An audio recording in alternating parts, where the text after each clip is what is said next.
Mga bata, bago tayo magsimula sa kwento, may nais lamang akong itanong. Nakatulong na ba kayo sa inyong kapwa?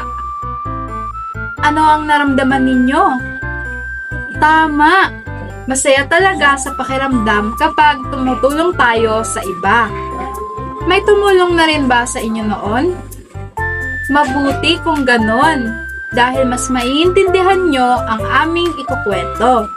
Halina't alamin at makinig sa kwento ng Ang Langgam at ang Kalapati na isinulat ni Boots S. Agbayani. Handa na ba kayo?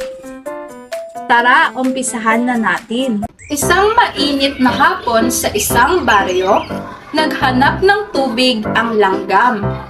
Napadaan siya sa tabi ng batis na malapit sa taniman ng mangga. Sa wakas, may tubig! Masaya niyang sabi. Lumapit siya sa batis at nagsimulang uminom. Mga bata, saan nga ulit napadaan ang langgam at ano ang kanyang ginawa?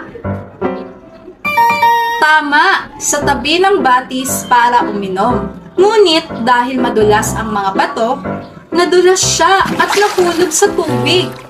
Tulong! Sigaw ng langgam habang tinatangay ng agos. Hindi niya kayang umahon dahil napakalakas ng tubig. Bakit nahulog ang langgam sa tubig, mga bata? Mahusay dahil madulas ang mga bato. At ano ang kanyang sinigaw nang tuluyang siyang mahulog? Magaling! Sumigaw siya ng tulong. Sa itaas ng isang puno ng mangga, may nakadapong kalapati. Nakita niyang langgam na hirap na hirap. Kawawa naman ng langgam, sabi ng kalapati. Mga bata, sino nga ulit ang nakakita sa langgam na hirap na hirap? Magaling, ang kalapati. Sa palagay niyo, ano kaya ang gagawin ng kalapati? Iba-iba ang inyong mga sagot. May ilang nagsabi na maaari niya itong tulungan o lumipad na lang siya papalayo. Alamin natin. Pumitas siya na isang dahon ng mangga gamit ang kanyang tuka at itinapon ito sa batis. Umakyat ang langgam sa dahon at tinangay ito ng agos papunta sa pampang. Nang makaligtas, tumingala ang langgam at sumigaw, "Salamat, kalapati! Niligtas mo ang buhay ko!" Ngumiti ang kalapati at nanatili sa sanga ng puno. Kung kayo si kalapati, tutulungan niyo rin ba si langgam? Bakit? Magaling! Ang pagtulong sa iba ang nararapat na gawin. Subalit, paano kung hindi niyo lubusang kilala yung tutulungan niyo? Tutulungan niyo pa rin ba? Magaling! Masaya at mabuti ang pagtulong sa iba, kahit hindi pa natin ito lubusang kilala. Makalipas ang ilang sandali, dumaan ang isang mangangaso. May dala siyang lambat at nakita niya ang kalapati sa itaas ng puno. "Ang gandang ibong ito! Mauhuli kita!" Bulong niya.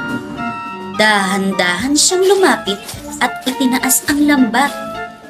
Nakita ng langgam ang masamang plano ng mga ngaso. "Hindi ko hahayaang mahuli ang kalapati," sabi niya.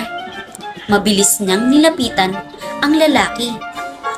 "Ano sa palagay niyo ang gagawin ni langgam sa mga ngaso?" Tingnan natin. Umakyat ito hanggang sa kamay niya na ang nakahawak sa lambat. Buong lakas niya itong kinagat. "Aray!" sigaw ng mga ngaso. Nabitawan niya ang lambat at napaatras. Sa ingay ng kanyang ginawa, agad na lumipad ang kalapati palayo. Kung ikaw si langgam, tutulungan mo rin ba ang kalapati? Bakit? Magaling, ipagpatuloy natin ang wakas ng kwento. Paglipad ng kalapati, tumingin siya sa langgam. "Salamat, kaibigan. Kung hindi dahil sa'yo, nahuli na sana ako." "Magkaibigan tayo," sagot ng langgam. Nagustuhan niyo ba ang kwento, mga bata?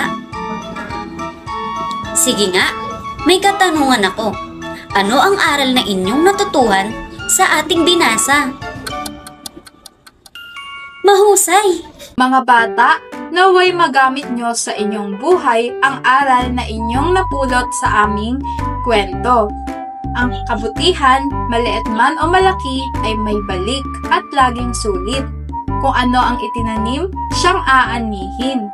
Ngayon, may iiwan akong tanong. Handa ba kayong tumulong kahit walang kapalit? Paalam, hanggang sa muli!